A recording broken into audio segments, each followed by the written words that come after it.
Petrol diesel gas ధరలు ఉపసంహరించకపోతే తగిన మూల్యం చెల్లించక తప్పదని వామపక్షాలు హెచ్చరించాయి. కేంద్రంలో మోదీ, రాష్ట్రంలో కూటమి ప్రభుత్వాలు ప్రజలపై మోపుతున్న భారాలకు నిరసనగా వామపక్షాలు ఇచ్చిన పిలుపులో భాగంగా భీమవరంలోని ప్రకాశం చౌక్ సెంటర్లో వామపక్షాల ఆధ్వర్యంలో రాస్తారోకో నిర్వహించారు. ఈ సందర్భంగా సిపిఎం జిల్లా కార్యదర్శి జేఎన్వి గోపాలన్ మాట్లాడుతూ గోదావరి జిల్లాలో గ్యాస్ నిక్షేపాలు పుష్కళంగా ఉన్నాయని, వాటిని గుజరాత్కి తరలించి అంబానీ ఆస్తులను మోదీ పెంచుతున్నారని ఆరోపించారు. మన గ్యాస్ నిక్షేపాలు ఇక్కడే ఉపయోగిస్తే 100 రూపాయలకే గ్యాస్ సిలిండర్ లభిస్తుంది అన్నారు. పెట్రోల్, గ్యాస్ ధరలు అదుపు చేయడంలో మోదీ ఘోరంగా విఫలమయ్యారన్నారు. ఇప్పటికైనా కేంద్ర రాష్ట్ర ప్రభుత్వాలు భారాలు ఉపసంహరించకపోతే తగిన మూల్యం చెల్లించక తప్పదని హెచ్చరించారు.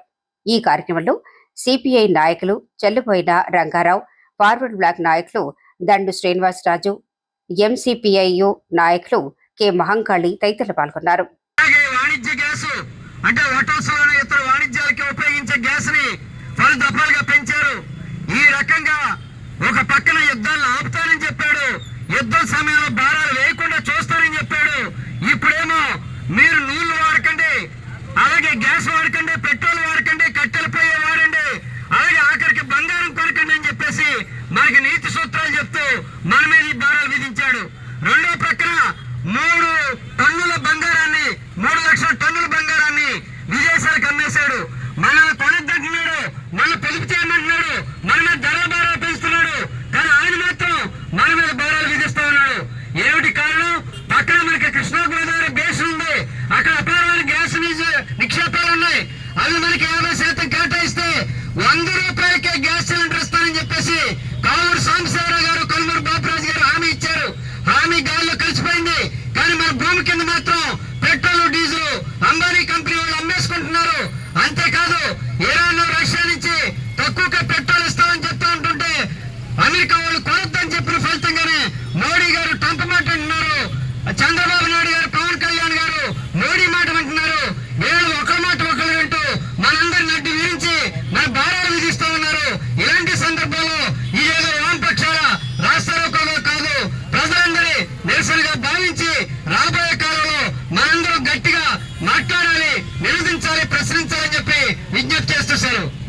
ఎన్నో వాగ్దానాలు చేశారు. కానీ ఈ రోజున 12 సంవత్సరాల అధికారులకు వచ్చి గతంలో ఏ ప్రభుత్వం కూడా 1000 భారాలు ఈ ప్రభుత్వం వేస్తా ఉంది.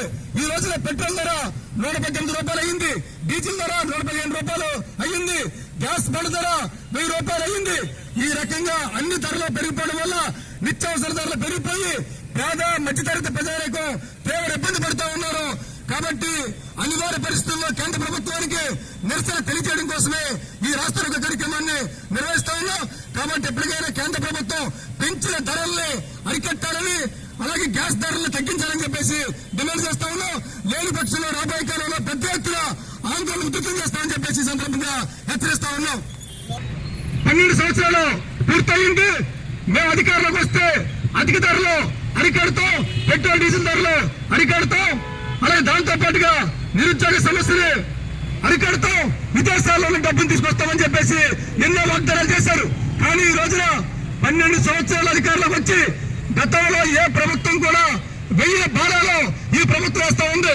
ఈ రోజున పెట్రోల్ ధర 118 రూపాయలు అయ్యింది, డీజిల్ ధర 115 రూపాయలు అయ్యింది, గ్యాస్ బండ్ ధర 1000 రూపాయలు అయ్యింది. ఈ రకంగా అన్ని ధరలు పెరిగిపోవడం వల్ల నిత్యావసర ధరలు పెరిగిపోయి పేద మధ్యతరగతి ప్రజలకు తీవ్ర ఇబ్బంది పడుతూ ఉన్నారు. కాబట్టి అనివార్య పరిస్థితుల్లో కేంద్ర ప్రభుత్వానికి నిరసన తెలియజేయడం కోసమే ఈ రాష్ట్ర కార్యక్రమాన్ని నిర్వహిస్తా ఉన్నాం. కాబట్టి ఎప్పటికైనా కేంద్ర ప్రభుత్వం పెంచిన ధరల్ని అరికట్టాలని, అలాగే గ్యాస్ ధరలను తగ్గించాలని చెప్పేసి డిమాండ్ చేస్తా ఉన్నాం.